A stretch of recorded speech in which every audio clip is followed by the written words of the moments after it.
Un jour que je passais par Marsouilles avec mon ami Olivier, je l'ai entraîné dans une balade au bord du fleuve dans l'idée de lui raconter une histoire assez particulière.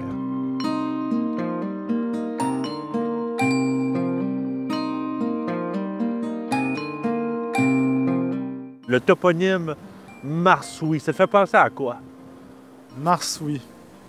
On dirait peut-être un mot d'une langue autochtone? Oui, Mi'kmaq. Là où on pêche. Hein? Amkoui, là où l'on s'amuse. Marsouilles, là où on pêche.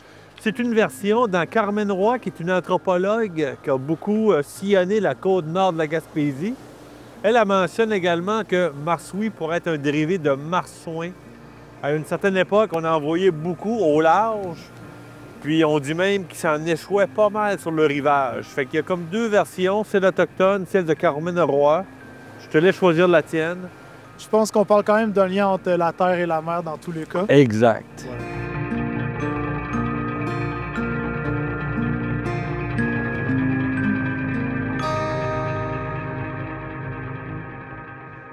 On dirait que tu sais pourquoi on est ici. J'ai vu quelques bouteilles. Oui, il y a quelques bouteilles. On va parler de boissons. Je te ramène avec moi fin des années 1910, début des années 1920. On commence à avoir les mœurs un peu légères à l'époque. Les gens en arrachent. La boisson intéresse beaucoup de gens et ça corrompt un peu les mœurs des gens. Aux États-Unis, en 1919, on vote la prohibition. Fait que là, cette loi-là, elle interdit, tiens-toi bien, je ne vais pas te faire de peine, non. On n'est plus là, je te rassure. Non? Mais elle interdit le transport, la fabrication et la vente d'alcool. On faisait de le tour. toute Ouais. boisson enivrante. Terrible. Qu'est-ce qu'on fait au Canada à la même époque? On suit nos frères américains, Du bon voisinage. du bon voisinage comme aujourd'hui. On emboîte le pas, puis on fait comme eux. Alors, la prohibition va passer dans toutes les provinces canadiennes, mais il y en a une qui est plus récalcitrante, qui trouve la loi trop sévère. Je te laisse deviner laquelle. La Nouvelle-Écosse. Non, non. Non! Deuxième choix. Québec. Le Québec, OK. qui trouve que la loi est trop sévère.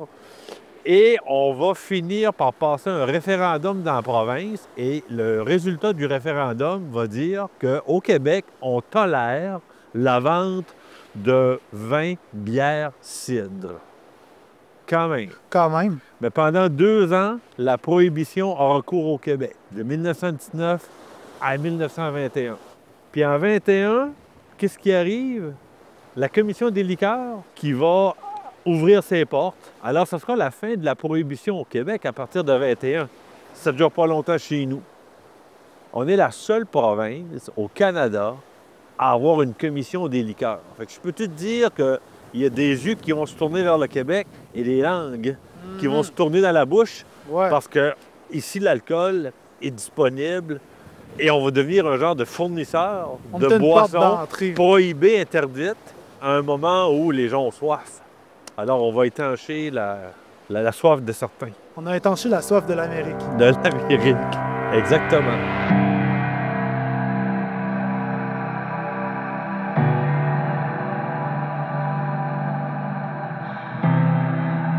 Pourquoi on est à Marsouilles?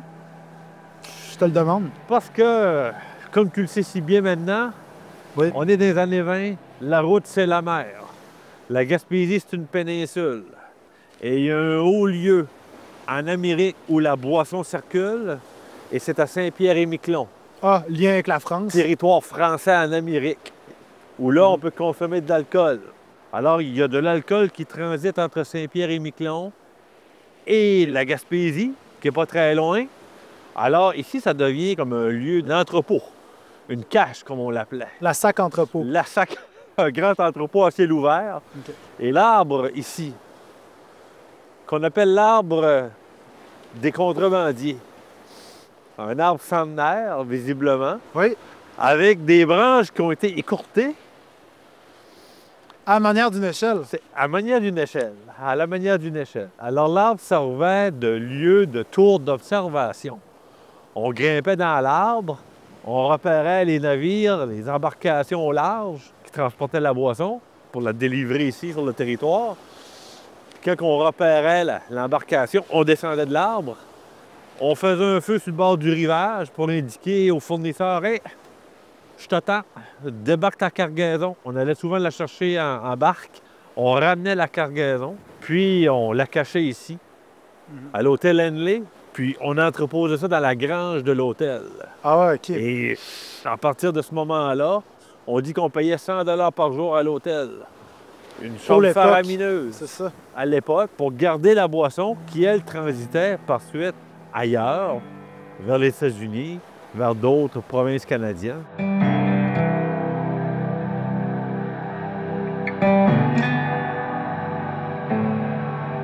On dit même qu'à l'hôtel Henley, qu'il y a eu une descente un jour par la police et le député du coin aurait même aidé les propriétaires à sortir du pétrin. Quand les policiers sont débarqués, M. le député était là, puis il semblerait qu'il les enlignait sur une autre piste. Je me doute bien que c'est un secret bien gardé, mais qui est un bon moteur économique. Sans doute. Fait que M. le député les a envoyés ailleurs. Alors, la devise du Québec, qui je me souviens, aurait peut-être prendre un petit coup, c'est agréable.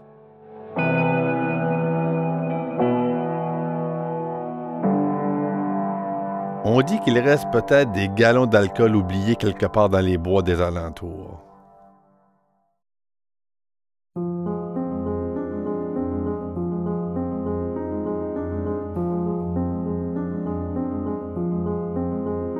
Plus tard, on s'est arrêté à Lamartre pour laisser passer un petit brouillard de neige. Là, on a trouvé refuge dans le fort. Ça fait que j'en ai profité pour faire ce que je fais de mieux, raconter l'histoire de la place. L'autoroute, là, il n'y a pas si longtemps, c'était la mer. La 132 de l'époque. La 132 de l'époque. Alors, de village en village, les gens naviguent avec la mer. Toutes les nouvelles arrivent par la mer, les bonnes comme les mauvaises. Et les gens, évidemment, ont besoin de forts à un moment donné pour s'orienter.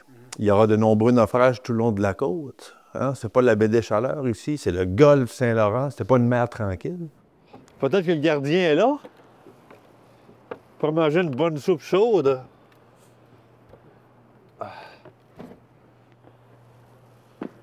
Je veux dire, comme toi, je pense qu'il y a une belle soupe. Oh, wow! Ah ben, baptême, t'as vu ça? Tout en bois. On est à la fin du 19e siècle. 1876, il y a un premier phare qui va être construit ici, à Lamartre. Puis, on arrive début du 20e siècle, on va le voir tout à l'heure. Le phare juste à côté ici date de 1906. Bon. Donc, deuxième phare. Deuxième phare. Comme ce sera la coutume pas mal en Gaspésie, on va construire un peu des phares à la hâte. Fin du 19e siècle, ça urge. Il y a des naufrages de toutes sortes. Ça crée des tragédies, des drames. On va construire des phares un peu rapidement. Et quand le 20e siècle arrive, on va construire des phares plus modernes. Alors, on va remplacer tous les anciens phares en bois et on va construire surtout des phares en béton armé.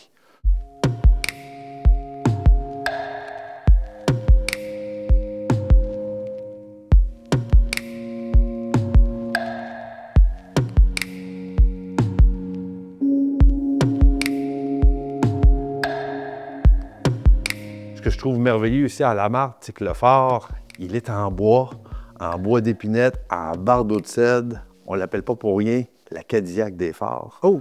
Parce qu'on a réussi à maintenir un phare tout en bois, 19 mètres de haut. Puis il y aura évidemment, qui dit phare, dit gardien de phare. Puis gardien de phare, à l'époque, c'était un travail assez solo, assez solitaire. Mais ici, à Lamartre, ce que je trouve bien, c'est que le phare est vraiment dans la communauté. C'est vrai qu'il est imbriqué. Oui, il est tout près des résidents, des villageois, des maisons, tout près de l'église. Fait que là, l'église, le phare, on dit même qu'il y avait une rivalité. Recherche de lumière. Monsieur le curé, oui, recherche de lumière divine, lumière maritime. Ouais, puis il y avait des petits conflits entre monsieur le curé et le gardien de phare. Deux personnages incontournables à l'époque dans une communauté. Deux esprits, deux personnalités fortes, puis deux structures qui s'élevaient vers le ciel. Fait que ça va peut-être bien faire des flamèches à un moment donné dans l'histoire, ça.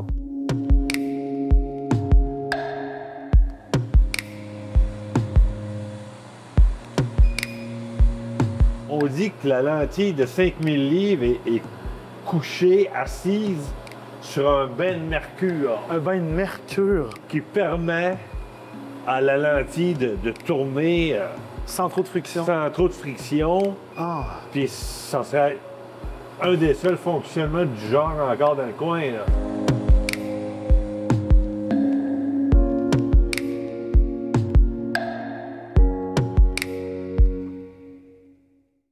C'est impossible pour moi de ne pas te parler de Lamartre comme lieu de vestige au niveau archéologie. C'est l'abbé Roland Provost. Lui, on le retrouve dans les années 50-60 à la tête de la petite communauté Micmac de Guesgapéguiag, oh, OK. Dans la communauté baie. catholique. OK. Puis en 1966, on va lui confier la paroisse de Lamartre. Alors, il s'en vient du sud, il monte en Gaspésie du Nord. Puis peu après son arrivée, Roland Provost, il va travailler à la relocalisation de l'ancien cimetière. Ça va entraîner de l'excavation. Et qui dit excavation, trésor, secret. On va trouver des vestiges, probablement de l'époque paléo-indienne, qui datent de 8 à 10 000 ans avant aujourd'hui. La maison du gardien. Ils sont en train de la restaurer.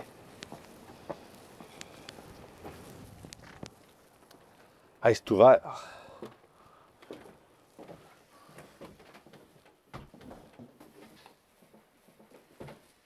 C'est la maison du gardien. Oh. Des artefacts. Ah, les artefacts du temps. Ah, wow. Hey, t'as vu? Wow, les vestiges. On arrive dans les années 70. Roland Provost, il n'arrêtera pas ces fouilles-là. On va travailler à l'aménagement du boulevard Perron, de la 132. On réaménage la 132. On fait des travaux de réfection. Et là, ça nous amène à fouiller encore plus le sous-sol. Et là, dans la vallée, parce que c'est une ancienne vallée glaciaire, la Martre, là, on va trouver des milliers d'artefacts. OK, donc c'est un lieu d'importance. Ça va être, et c'est toujours considéré comme l'un des sites les plus importants de l'Est du Canada. Fait que, tu sais, tous des objets, des vestiges pour travailler les pots, des racloirs, des grattoirs, Puis bifacial, c'était utilisé pour... perçoirs. Donc ça, c'est biface, donc évidemment taillé. On voit les coups de pierre hein, pour vraiment tailler des outils. C'est la tradition orale, hein? Il n'y a pas de source écrite chez les Amérindiens, chez les Autochtones. C'est la parole qui est transmise de génération en génération. L'archéologie nous permet d'approfondir la connaissance, le savoir relié justement à ces premiers groupes humains-là.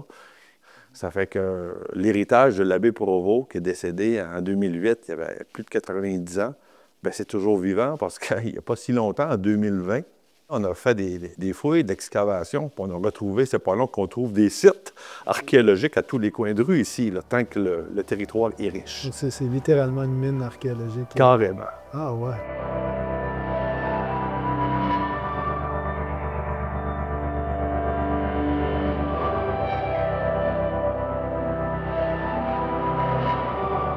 L'averse de neige s'est calmée, puis on a pu reprendre la route dans mon vieux char, qu'on pourrait aussi qualifier d'artefact.